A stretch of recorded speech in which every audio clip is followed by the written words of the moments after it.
Ask you this question specifically because I wanted to know the other side of your persona.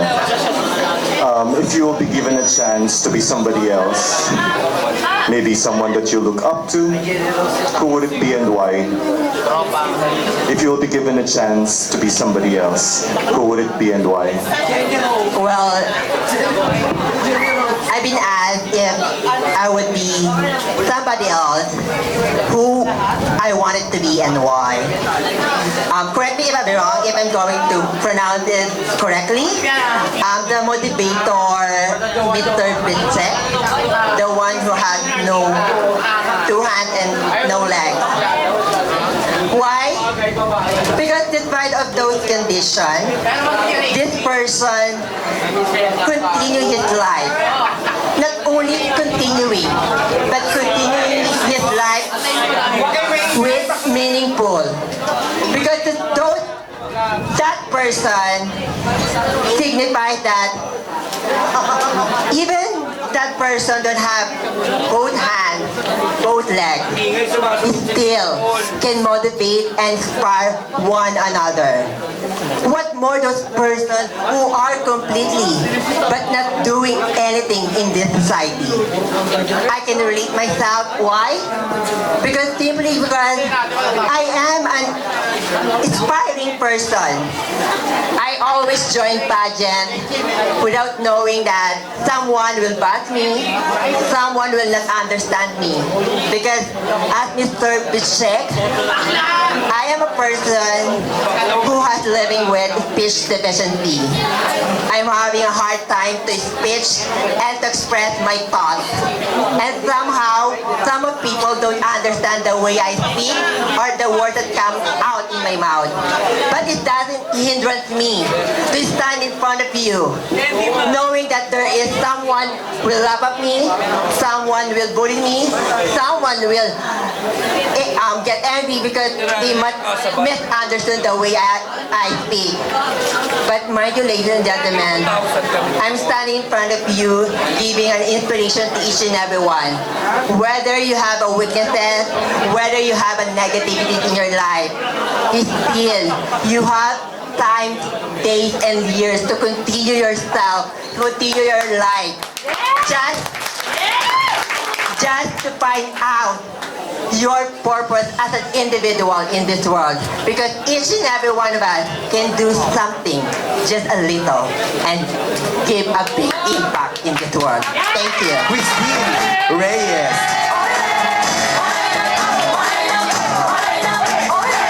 Ayan, Miss Christine, please pick letter A to E. Letter B. Letter B, Judge. Letter B. Hi, kumusta? I'm feeling better knowing that you will be asking questions for me tonight. Yes. So the question for you. What would you do? What would you change if you become a god for a day? What would you change if you become a god for a day? You know what, ladies and gentlemen, if I will be given a chance to be a god for a day, definitely, as a god, you can do anything. Superstitious and everything under the sun because you are the most powerful being above any creation in this earth. But if I will be given the chance to be a god for a day, there are many things that I can change. But the closest to my heart, I want to change the mindset of everyone towards the LGBTQIA+ community. Because, ladies and gentlemen, at these modern times, even if we are worthy of your acceptance, understanding, and respect, but then again, in this world, particularly in the Philippines, we are still discriminated. That is why if I will be given a chance to be a God, I will change your mindset. The mindset towards us that we gays ay hindi lang pang parlor. Hindi lang kami pasuklay at content. Kami po ay pwedeng maging sino basta kami ay magiging isang taong masipag, matyaga, at merong pangarap sa buhay. Just like me. I'm a transgender, but I end up being a registered nurse and a business owner. Definitely, you will not be judged according to your gender preference or your sexual orientation. You will be judged according to what you have done to other people. And in this modern time, it's very high time to recognize our contributions to the society. So I will give it a chance. People, ate kuya, baguhin natin ang paniniwala natin sa mga katulad namin. Dahil hindi po kami basta-basta lamang. Thank you very much.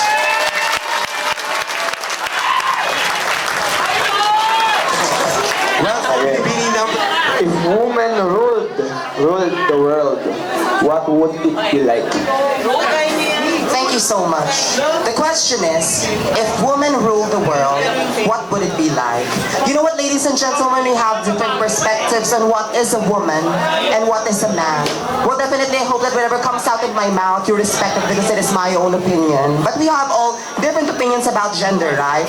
Well, the question is, what would it be like if women ruled the world? Well, then definitely, ladies and gentlemen, I believe that if women rule the world, there will be much more compassion and sensitivity towards the world. Why? Simply because, ladies and gentlemen, we all know that we all have our mothers, right? Our mothers are much more sensitive towards our feelings. Most of the time, when we have a gay child or a lesbian daughter in our family, the one who accepts it first is the mother. Tama ba? Ang tumatanggap na una, hindi naman lahat. Ngunit kalimitan, ang unang tumatanggap ay ang nanay. Kasi minsan, ang mga tatay, kapag nalaman nila na bakla ang kanilang anak, anong una nilang ginagawa? Nilulublog sa drum. Hindi naman. Sinusuntok, binubulyawan, tinatawag na malas at kung ano-ano. Pero yung bakla, pag nakapag-abroad, nakapahon sa buhay, ang sasabihin, anak, welcome home! Welcome home, anak! Anak ko yan, di ba? Ladies and gentlemen, always remember, why do we think of being gays as a sin? Or being gays as a curse? If women rule the world, I believe that there will be more love and compassion here in this world. Mas maraming pagmamahal. Dahil sabi nga nila mga kaibigan, wala ako nang may sagot sa isang tanong. Sabi nga ni Mayor Defensor Santiago, ang sagot mo ay pagmamahal. Dahil sabi nga nila, ni kailanman, hindi naging masama ang magmahal. That a mother's love is unconditional. Lagi nating tatandaan kayo, may mga nanay kayo. Kayo, nanay kayo, may anak kayong bakla na kagaya ko. Kung sakasakali man, magkakaroon kayo ng anak na bakla, nanaisin niyo ba na yung anak niyo yung kinukutsa, sinisigawan, binubulyawan sa daan? Hindi, di ba? Because mothers are much more understanding. They love without limit. Dahil sabi nga sa kanta, sana pag-ibig na lang ang isipin ng lahat. Yun lamang po ang aking kasagutan. Maraming salamat po sa inyo and I thank you! Congresswoman, Judge letter C. Sabagay na ko muna. Hawa ka muna ngayon ko na best. Gusto mo ba ito doon? Good evening. This is the question. Where do you see yourself in the next 5 years? Come again, ma'am? Quiet. Where do you see yourself in the next 5 years? Okay. Where do you see yourself in the next 5 years? Thank you for that very interesting question, ma'am. Well, ladies and gentlemen, actually, as a normal person, I can't actually predict where I'm going to be in 5 years. But in my own perception, I know myself and I know my own personality.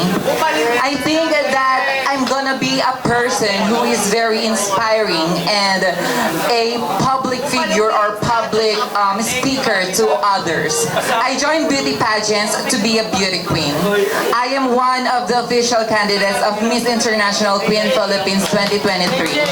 And I tried to join that big pageant for transgender women, for me to be able to do my advocacy, which is gender equality. I believe that in 5 years from now, I would be able to inspire those LGBTQIA+ community that are afraid to show themselves as a person. Because I experienced that when I was a kid. I am not accepted by some of my families and relatives. But what I did is I proved to them that I am capable of the love and respect and acceptance that I am aiming for. And with that, I could be able to inspire others with my own story. I could be able to let them feel that they are free. Because at the end of the day, all of us have the right to live in this world freely. And with that, I could be able to do something for humanity. Thank you very much. What does being a modern LGBT mean to you? Again. What does being a modern LGBT mean to you? Thank you so much for that really interesting question, sir. In my 25 years of existence, there are so many years goes by, and there's so many different kind of modern trans benign or trans women. Well, in my opinion, I think I am a modern trans woman who are actually not afraid to fail. Because for me, failure is the best teacher for us. To tell you honestly, I actually experienced many failures when it comes to joining beauty pageant, but it didn't stop me for pursuing my dreams to become a beauty queen. To tell you frankly, one of my reasons why I keep joining prestigious pageant like this is that in frank manner, when you have names in trans pageantry, you have the advantage to be on the semi-finalists or to be on the top 5. And I am a trans woman who are not afraid to go through with this legendary veteran contestera. Even I'm a new face, and even though I only have few supporters, this doesn't mean that I will demotivate myself, but rather I will use these people, these little people, these few people who still believes in me. And that's the reason why I keep standing here, because there's a people who still believes in me right now. That is the simplest answer and direct, no more, no less. Thank you so much. Go ahead, mother. Hi, sir. Hi, good evening. Good evening. What do you think is one major lesson that a straight man can learn from a trans woman like you? What do you think is one major lesson that a straight man can learn from a trans woman like you? Thank you, honorable panel. Good evening, everyone. We're often associated with other people that effeminate, or what we call when we were born, because of scientific studies, they would say that we're XY plus Y, and anything that scientifically they say, you became someone a transgender woman, a gay, or anything that you'd like to be, what is the major lesson that a straight man can learn from us? Does the straight man admiring tonight? Marami ba nagagandahan ngayong gabi? Marami ba naseseksihan ngayong gabi? Because every one of us has that heart of being a straight man. We admire the beautiful people behind the stage. So aside from that, from the aesthetic portion or aspect of admiration, there are more. I know every one of you, some of you few here, have been watching all throughout my pageant life. I am already 47 years old, and yun ang mga dahilan kung bakit ako nababash. One major lesson, do not stop. Because if it is your passion, no one has to defy, no one has to dictate, no one has to say that you are nobody anymore because there are some fresh breed of that. No, I'm just standing here not to compete anyone, but to show everyone that I was once biologically a straight man, but basically I'm teaching a lot of inspiration. Number one, to be a great provider.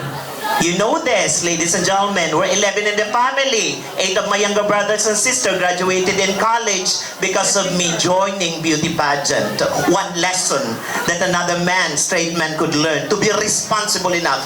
Dahil marami ngayon ang bubuntis, sorry sa salita, tapos iniiwan irresponsible ang pagkalalaki. Kaya nga ang sabi ko, mas lalaki pa minsan ang bakla.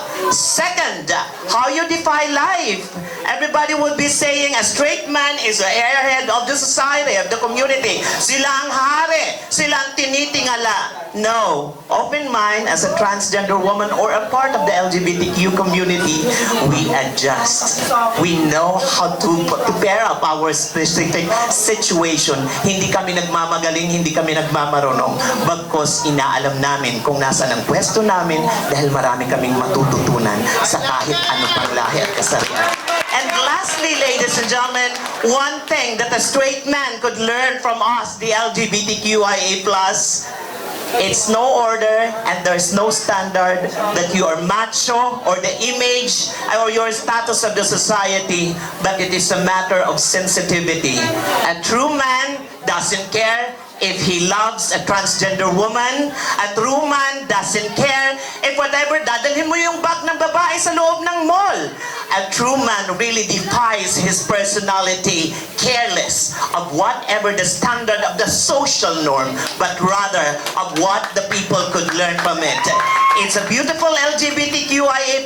Come on, stay there for us until the end of the evening. Lahat ng mga straight na lalaki, marami pa kayong matututunan, dyan lang kayo. Thank you. If you have a chance to discuss social issues with world leader, what social issue would it be? Again. If you had a chance to discuss a social issue with world leaders, what social issue would it be?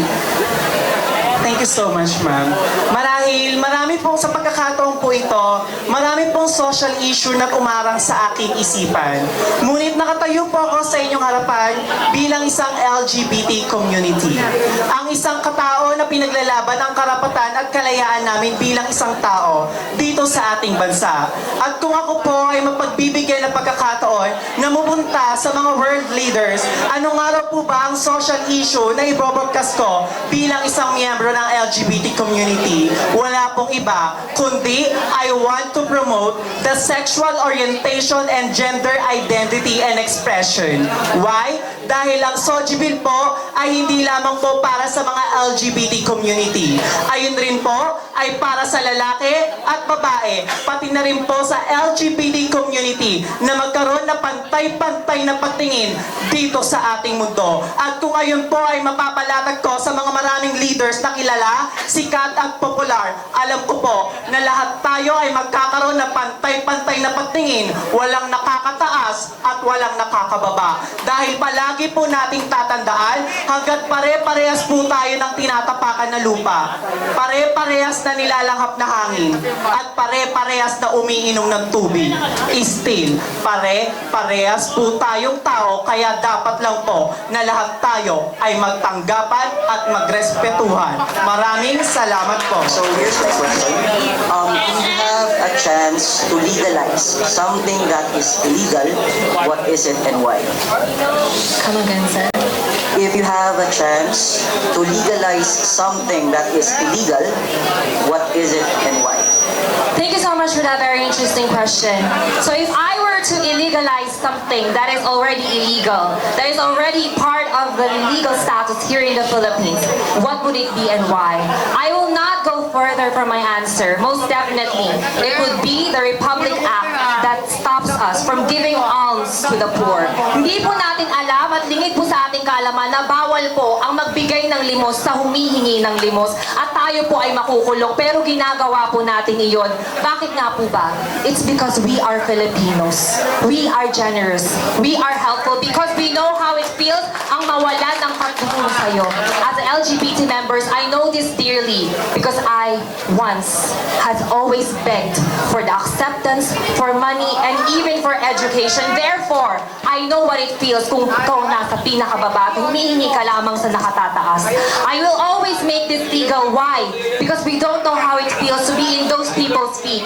Because what lacks in our country is the lack of empathy. Isipin po natin ang nararamdaman ng ibang tao, lalong-lalo kung tayo ang mas nakakaangat sa buhay. And in this ceremony, in this program, this is because of those LGBT members na binibigay ang kanilang blessing, sinishare para sa ating lahat. At ngayon, lahat tayo nakangiti. Maraming salamat. Good evening. If you were granted one wish, what would you? What you wish for? What would you wish for? If you were granted one wish, what would you wish for? Thank you. Well, if I would be given a chance to grant one wish, well, definitely I would be more focusing with my family. And definitely that would be to have my mom a longer life. And my mom is here right now. Hi, Mom. Thank you so much for the love and support. Well, definitely, as a Filipino and as a transgender and as part of the LGBT, we are all known that we are more family-oriented. Most of the LGBT and most of the transgenders, mahal na mahal ang kanilang parents. And that's why I am very proud of our LGBT, of my co-LGBT, because we work hard for our families. We work hard for our parents. That is why if that would be a wish, God, mas pahabain niyo pa ang buhay ng aking ina so that I can have my number one supporter, my number one fan in every pageants that I am joining, because my mom is my strength and my weakness. If wala siya, well, probably I cannot be standing in front of you. That is why each and every one of you, if you still have your parents, especially your mom, show them how you love them. Cherish every moment that you use. Quiet please. Kung may ginagawa po kayo, kayo muna. Okay. That is why to all the people there, please make sure that once you go home, hug your parents, hug your family, and if you still have your mom, love them because that's the only gift from God. Thank you. Time to speak and when is the right time to listen?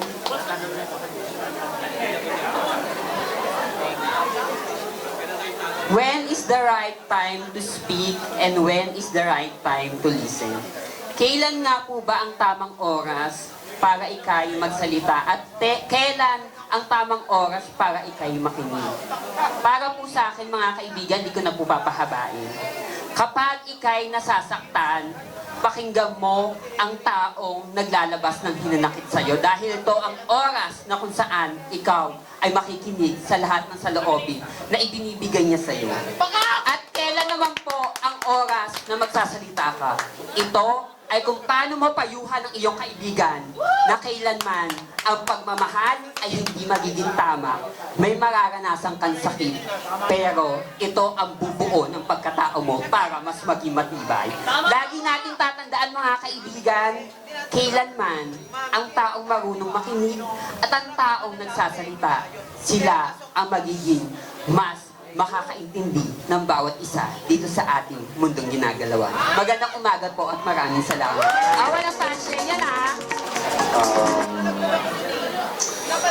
As a trans woman, what is the hardest struggle that you've experienced in life and how did you handle it?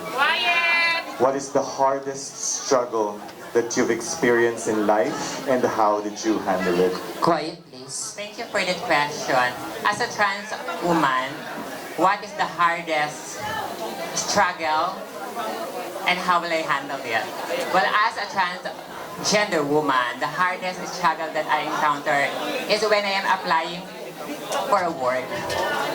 Because as we all know, most of the companies, even small or big, they discriminate when they see you as a transgender member. Yes, it is the reality. They didn't accept me because they say that I don't have the capability. Because they say that I don't have the ability. But deep inside in my heart, I face it. I say that this is not just this time that they will cancel me for working as an applicant. Because even though they cancel me or they reject me for the applications, I know that in some times and in other way, there is a window that will open. Because I believe that when the door is closed, the window will open. And that will I always face every struggle that I encounter. Thank you. Wow. And good morning. So, here's my question. As a member of the LGBT community, and as being a transgender woman, do you agree for transgender woman in joining the Miss Universe pageant? Why and why not? Wow, thank you so much for that very beautiful question. I always promise to myself that whenever I join beauty pageants and answer questions like this, it's a beautiful opportunity. So I would definitely inject this with sensibility where everyone, especially the transgender people here, to relate to. What does it require to join Miss Universe? Does Miss Universe allow transgender to join such pageant? The answer is definitely yes. But am I in favor of transgender joining the such pageant? Absolutely no.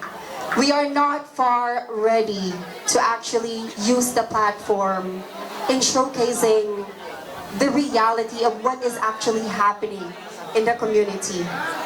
Pageant has transcended and transformed from something beautiful to something that I am so much, hard to say this, but it's horribly going wrong. I know that a lot of transgender people are just joining this pageant, going on stage, faking whatever their advocacy is.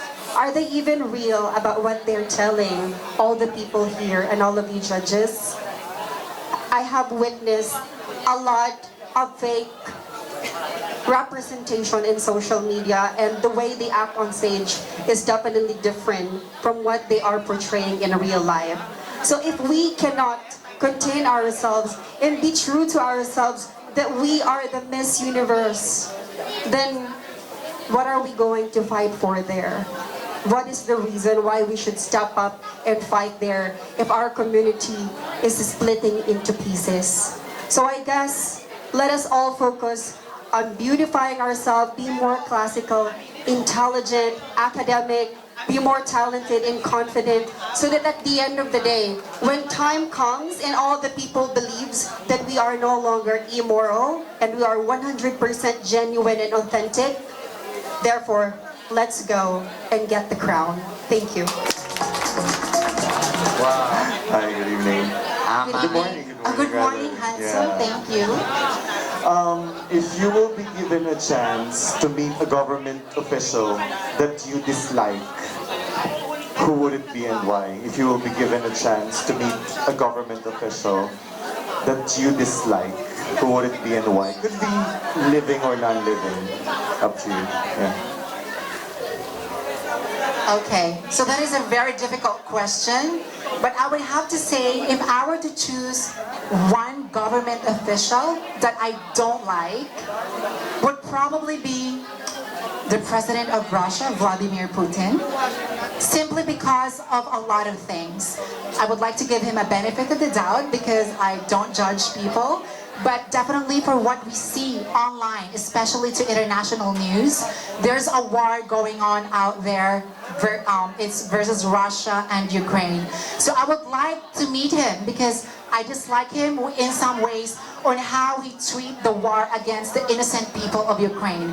I would like to know his grounds on why he did that and what are the things that he wishes to gain after fighting a battle against Ukraine, because we are all equal when it comes to our rights to live a peaceful life. So I would say I would like to meet him and ask him about the things that he's doing against Russia, because there are a lot of innocent children that are having their parents lost when it comes to war. Their father, who is a soldier, simple living in their house, being bombed because of this.